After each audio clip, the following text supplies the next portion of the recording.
Walter Isaacson's Steve Jobs is worth reading, but not for the shallow reason people usually give. It is not valuable because it teaches you to act like Steve Jobs. In fact, that may be the worst way to read it.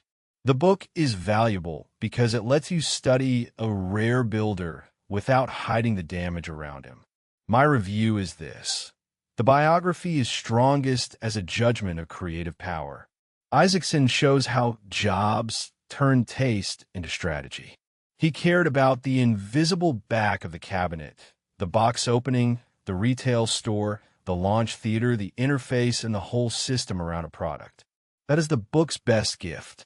It trains the reader to stop treating design as decoration. The second strength is the Apple and Pixar arc. The exile from Apple, the commercial limits of Next, the emotional proof of Pixar, and the brutal simplification of Apple after Jobs returned make the story more useful than a normal founder myth. You can see failure becoming preparation. You can also see that Jobs did not build alone. Wozniak, Johnny Ive, John Lasseter, Ed Catmull, Tim Cook, Laurene Powell, and many others prevent the book from becoming a one-man legend if you read carefully. The third strength is the product thinking. The Apple II, Macintosh, iMac, iPod, iTunes Store, iPhone, iPad, Apple stores, and the wider ecosystem are not presented as disconnected wins. They repeat one idea. Own the experience end to end when the experience is the product. For founders, designers, product managers, and creators, that is genuinely practical. But the book has limitations. Isaacson gives a broad, authorized portrait, not a narrow, technical history of every product decision. If you want deep engineering detail on a Macintosh or iPhone, this is not enough by itself. It is a biography first, with business and product lessons inside it. The bigger limitation is moral tension. The book shows Jobs' cruelty, denial, manipulation, family failures, and illness decisions, but readers can still come away romanticizing the harshness because the products were so successful.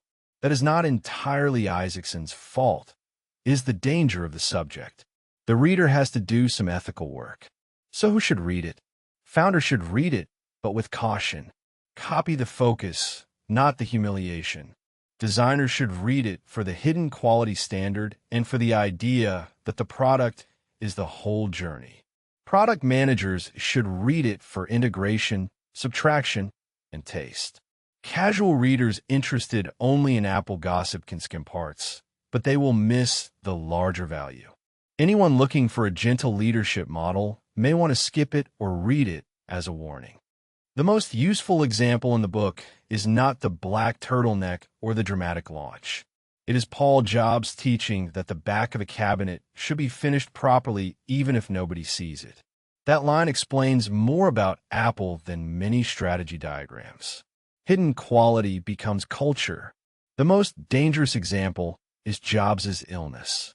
The same refusal to accept limits that helped him bend product reality did not help him face medical reality. That part changes the emotional meaning of the biography. It reminds you that a strength in one domain can become a weakness in another.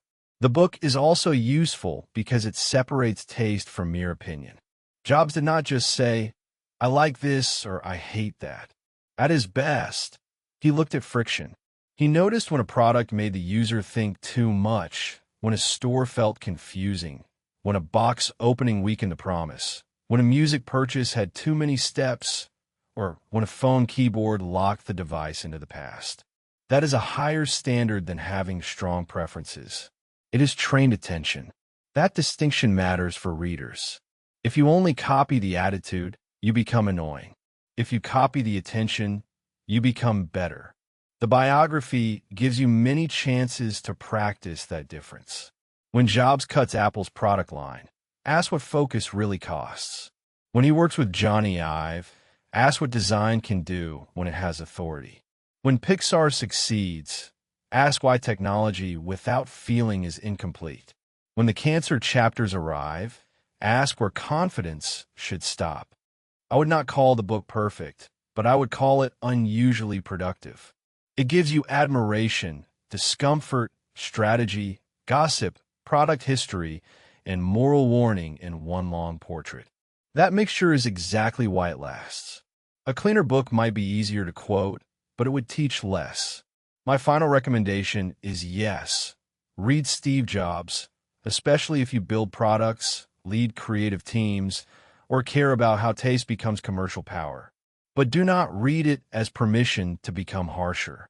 Read it as a pressure test. Can you raise standards without humiliating people?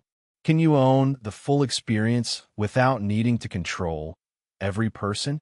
Can you build something beautiful on the inside without making the life around it ugly? That is why the biography still matters. It is not a clean manual. It is a mirror with sharp edges. The best reader comes away with more ambition and more caution at the same time.